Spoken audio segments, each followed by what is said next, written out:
మాచర్ల మాజీ MLA Pinnelli రామకృష్ణారెడ్డికి AP హైకోర్టులో ఊరట లభించింది. మధ్యంతర ముందస్తు బెయిల్ పొడిగిస్తూ ఆదేశాలు జారీ చేసింది కోర్టు. ఈవీఎం ధ్వంసం సహా మరో 3 కేసుల్లో పిన్నెల్లిపై పల్నాడు పోలీసులు కేసు నమోదు చేశారు. ఈ కేసుల్లో గతంలో ఇచ్చిన మధ్యంతర ముందస్తు బెయిల్ ని పొడిగిస్తూ న్యాయస్థానం ఆదేశాలు ఇచ్చింది. ఈ నెల 13 వరకు మధ్యంతర బెయిల్ పొడిగిస్తూ ఆదేశాలు జారీ చేసింది.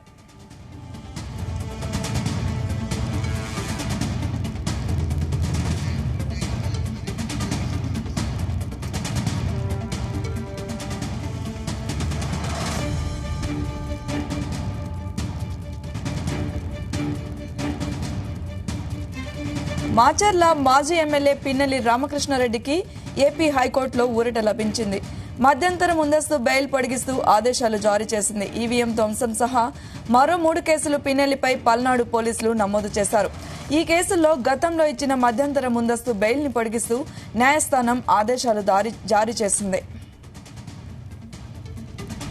ఇక ఇదే అంశంపై మరిన్ని వివరాలు మా ప్రతినిధి నాగేశ్వరరావు అందిస్తారు. నాగేశ్వరరావు,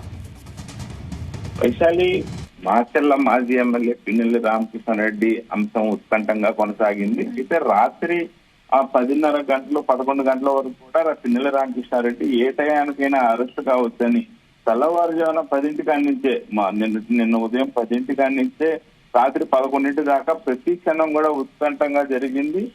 దీనికి సంబంధించి పిన్నెల్లి రామకృష్ణారెడ్డి కూడా ఎప్పుడు తనని అరెస్ట్ చేస్తారంటూ కూడా ఉత్కంఠంగా ఉన్నారు. అయితే సాయంత్రం 5 గంటలకు మాత్రం డైలీ అతను వెళ్లి ఎస్పీ కార్యాలయం నందు సైన్ పెట్టాల్సి ఉంది. హైకోర్టు ఉత్తర్వుల మేరకు ప్రతిరోజు కూడా వెళ్లే ఎస్పీ ఆఫీస్ లో సైన్ పెట్టే నేపథ్యంలో నిన్న సాయంత్రం 5 గంటల కూడా ప్రతిరోజు 5 గంటలకు వెళ్లి ఆ ఎస్పీ ఆఫీస్ లో సైన్ పెట్టిన పరిస్థితి అయితే ఉంది. ఈ నేపథ్యంలో హైకోర్టులో వాదనలు వినిపించిన ఇరు పక్షాల మీదకి రాత్రి 10:30 గంటల సమయంలో బెంచ్ మీదకి పిన్నెల్లి రామకృష్ణారెడ్డి కేసు వచ్చింది.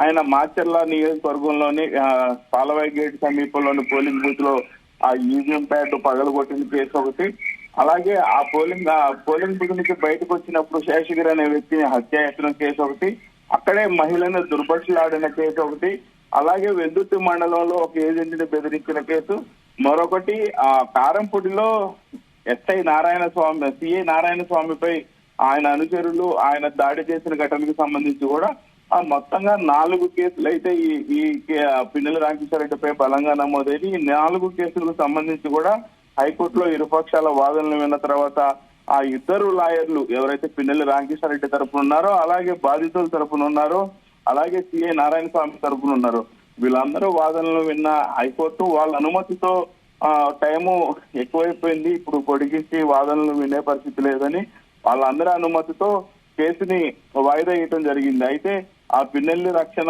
కల్పించే ఈ బెయిల్ పిటిషన్ కి సంబంధించి అయితే 13వ తారీఖు వరకు ఈ నెల 13వ తారీఖు వరకు ఆ పిన్నెల్లి రామకృష్ణారెడ్డిని అరెస్ట్ చేయొద్దంటూ రక్షణ బెయిల్ ఇచ్చింది. దీనికి సంబంధించి కూడా ఆ రాత్రి 10:30కు పూర్తిగా వాదనలు వినిపించారు.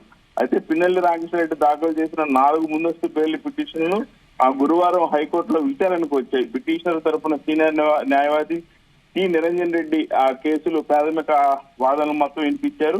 బెయిల్ పిటిషన్ పై గురువారమే విచారణ జరిపించాలని, వాటిని పరిష్కరించాలని సుప్రీంకోర్టు చెప్పలేదని కూడా ఈ సందర్భంగా ఆయన పూర్తిగా వాదనలు వినిపించారు. అయితే ఆ పూర్తి స్థాయి వాదనలు వినిపించేందుకు సమయం లేనందున మరొక రోజుకి వాయిదా వేయాలని కోరారు. ఈ వాయిదా వేయాలని కోరిన నేపథ్యంలోనే ఇప్పుడు కొన్ని కేసులు ముఖ్యమైన కేసులు పరిష్కరించాల్సినవి ఉన్నాయని ఈ నేపథ్యంలో 13వ తారీఖు వరకు వాయిదా వేస్తున్నట్టు జడ్జి తెలిపారు. అయితే ఈ నేపథ్యంలోనే పిన్నెల్లి రామకృష్ణారెడ్డి బెయిల్ ఈ నెల 13 వరకు అయితే పొడిగించిన పరిస్థితి ఏర్పడింది. వైశాలి. Thank you Nageswararao.